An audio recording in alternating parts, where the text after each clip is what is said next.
Hello दोस्तों, कैसे हो। आशा करती हूँ कि आप सब ठीक होंगे। आज अपन पढ़ने जा रहे हैं गोंड जनजाति का second lecture. First lecture complete कर लिया था, अब ये सेकंड लेक्चर है।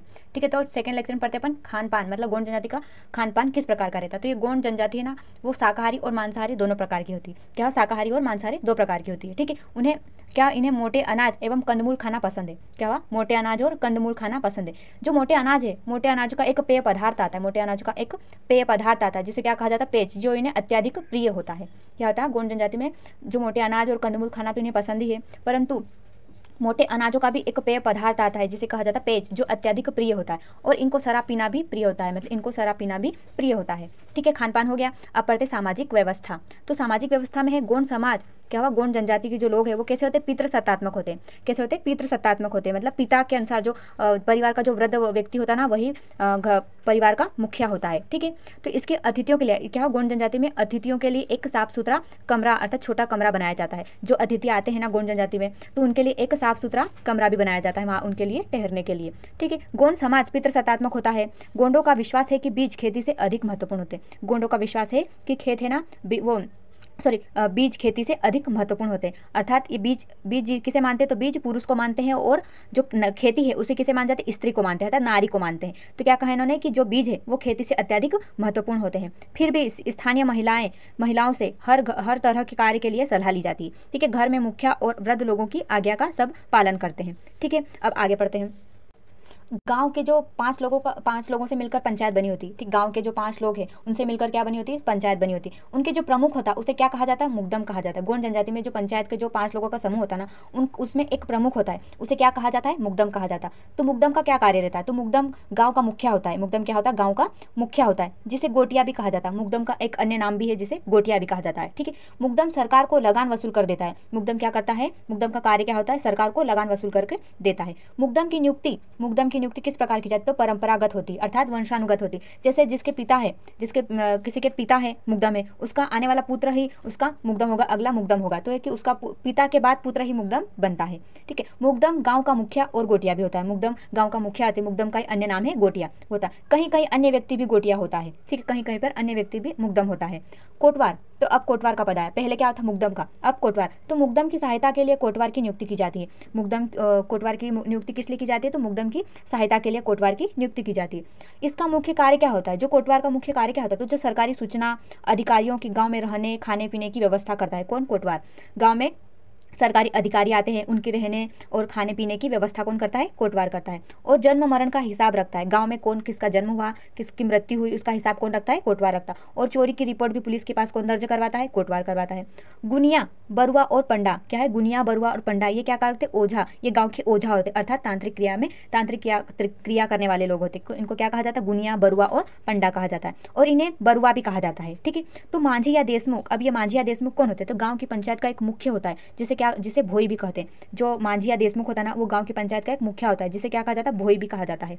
देवान क्या है? तो देवान जो मुखिया होता है ना, जैसे अपने पंचायत का मुखिया कौन? यहाँ पर गोंड जनजाति मुखिया कौन है? मुकदम है। तो जो मुखिया होता है उसको क्या करता है? गुप्त सूचना कौन पहुंचाता है? तो वो देवान पहुंचाता है। और लिखाई क्या होता है? तो पंचायत के जो वृद्ध सदस्य, पंचायत के सदस्य होते हैं, उसमें एक वृद्ध सदस्य होता है, उसे क्या कहा जाता है? लिखाई कहा जाता है। ठीक है, आगे बढ़ते अपन विवाह प्रथाएं।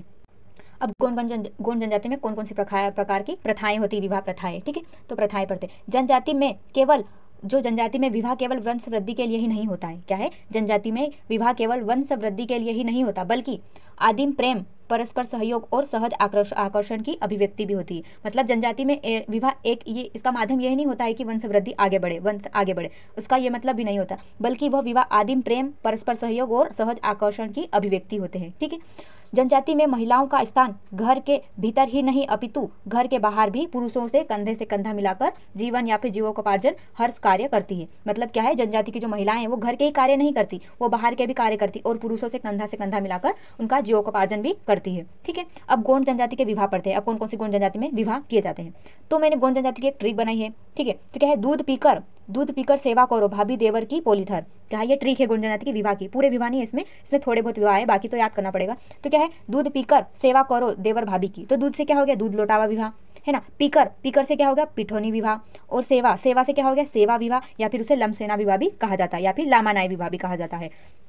फिर आगे आया भाभी देवर, तो भाभी देवर तो भाभी देवर विवाह आएगा आगे। और पोलीथर तो पोलीथर विवाह या फिर उसको पायतोसुर विवाह भी कहा जाता है।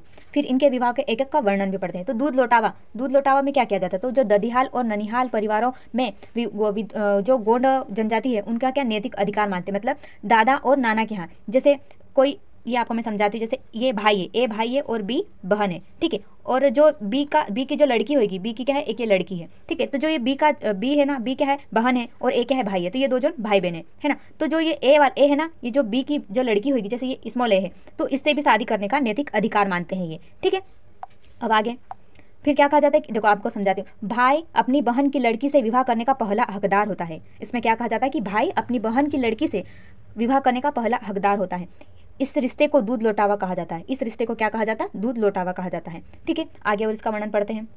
क्या, लड़का लड़की की मर्जी के बजाय माता पिता की राजामंदी सर्वोपरि मानता है। इस विवाह में लड़का खुद की मर्जी से नहीं शादी करता, अपने माता पिता की राजामंदी की को सर्वोपरि मानता। माता पिता जैसा कहेंगे वैसा करेगा, ठीक है। तब सेवा विवाह, सेवा विवाह में क्या कहा जाता है, वधु मूल्य न चुका पाने पर, क्या है, वधु मूल्य न चुका पाने के पर माता पिता की सेवा करते। मतलब जो एक लड़का है, एक लड़का लड़की से शादी करेगा, परंतु वो उसका वधु मूल्य नहीं चुका पाएगा, तो क्या करेगा, वो लड़की के घर वो काम करेगा और उसके माता पिता को क्या करेगा, प्रसन्न करेगा। फिर उसके जो माता पिता है वो कन्या को दे देंगे। तो वो माता पिता की सेवा, जो लड़की के माता पिता की सेवा कितने समय तक करता है, तो वो करता है 3 से 7 वर्ष तक करता है। और जो लड़का होता है, जो लड़की के घर सेवा कर रहा है, तो उस लड़के को क्या कहेंगे, लामानाई कहा जाता है। उसे क्या कहा जाता है, लामानाई कहा जाता है, ठीक है।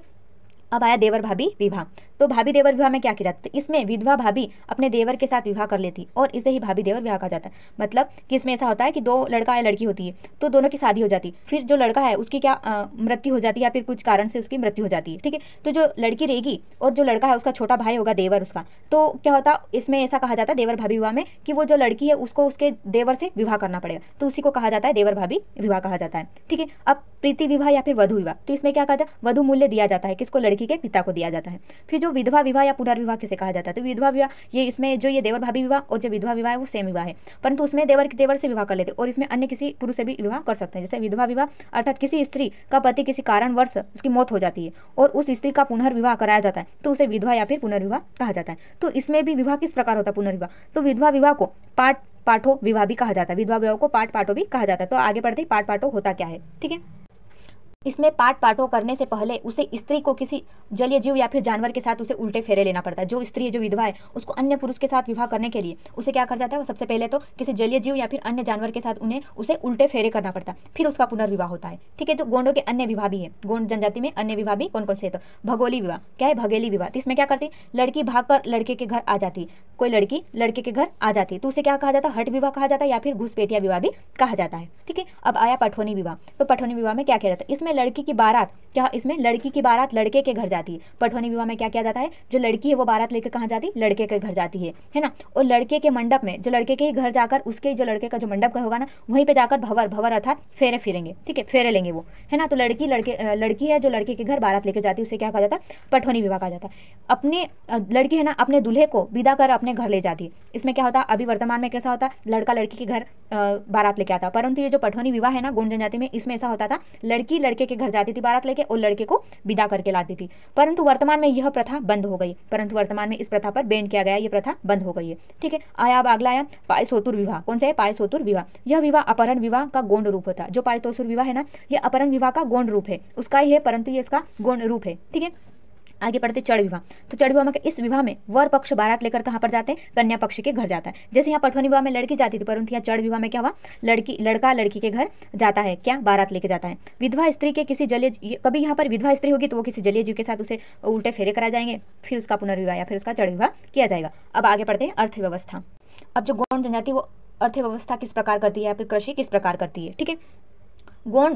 गोंडों का मुख्य व्यवसाय क्या होता है, गोंडों का मुख्य व्यवसाय क्या होता है, कृषि करना। गोंड जनजाति मुख्य रूप से क्या करती है, कृषि करती है। इसके द्वारा जो की जाने वाली कृषि को क्या कहा जाता है, बारी, दिप्पा या फिर पेंडा कृषि कहा जाता है। गोंड जनजाति के द्वारा की जाने वाली कृषि को क्या कहा जाता है, बारी या दिप्पा या पेंडा कहा जाता है, ठीक है। कृषि के अतिरिक्त यह जनजाति वन उपज का संग्रहण करती है, मतलब वनों का भी संग्रहण करती है, वन से जो प्राप्त होता है फल फूल या उनका भी संग्रहण करती है, ठीक है। वनों के जो वन उपज का तो मुख्यतः वो इकट्ठा करती है, उसको संग्रहण तो करती, परंतु वन उपज में भी मुख्य रूप से क्या करती है, तो तेंदू तेंदुपत्ता का संग्रहण करती है और महुए का संग्रहण करती है। ठीक है, और इसके अलावा तेंदुपत्ते और महुए के अलावा हर्रा, बहेड़ा, गुल्ली, अचार और कंदमूल के साथ साथ फल का और शहद का भी संग्रहण करती है। ठीक है, अधिकांश जो गोंड है ना, उनके पास खेती न होने के कारण ये क्या करते हैं, हरवाई कृषि करते हैं। जो बहुत सारे गोंड है, गोंड जनजाति, उसमें उनके पास क्या होती है, खेती नहीं होती है, तो वो क्या करते हैं, हरवाई कृषि करते हैं। हरवाई कृषि अर्थात मजदूरी करना। ठीक है, मजदूरी का कर्ज चुकाना। तो भूमि मालिक का कर्ज सदैव चढ़ता रहता है। क्या हुआ, जो हरवाई कृषि है ना, वो जो दर पीढ़ी दर चढ़ता रहता है। जैसे भूमि मालिक है जिसके यहाँ वो काम कर रहे हैं, ठीक है, जहाँ पर काम कर रहे हैं तो वो काम नहीं, वहाँ पर नहीं करेंगे तो क्या आएगा, उनका कर्ज चढ़ता रहेगा। इस तरह पीढ़ी दर पीढ़ी हरवाई कृषि चलती रहती है। 4 वृक्ष के चिरौंजी इकट्ठा करने के लिए महिला का प्रिय कार्य। 4 वृक्ष मतलब एक चिरौंजी का वृक्ष आता है। 4 का मतलब होता है 4 वृक्ष नहीं होता, एक 4 वृक्ष एक पेड़ होता है, उससे चिरौंजी इकट्ठा करने का महिलाओं का प्रिय कार्य होता है गोंड जनजाति में। ठीक है, और हरवाई खेती और बेल न होने के कारण ये काम करते। हरवाई कृषि क्या किस लिए करते, तो खेती भी नहीं उनके पास होती और ना ही इनके पास बेल होते, इसलिए हरवाई कृषि करते। फिर सियारी क्या होता है, धान, कोदो, कुटकी, तिलहन, रमलिया आदि रबी की फसल खेती में बोते हैं। फिर उन्हारी में क्या करता है, गेहूँ, चना, राई, मसूर आदि की फसलें उगाई जाती है। ठीक है, अब इसके जो आगे जो वर्णन है वो आगे और बाद में करेंगे। आज के लिए बस इतना ही, धन्यवाद।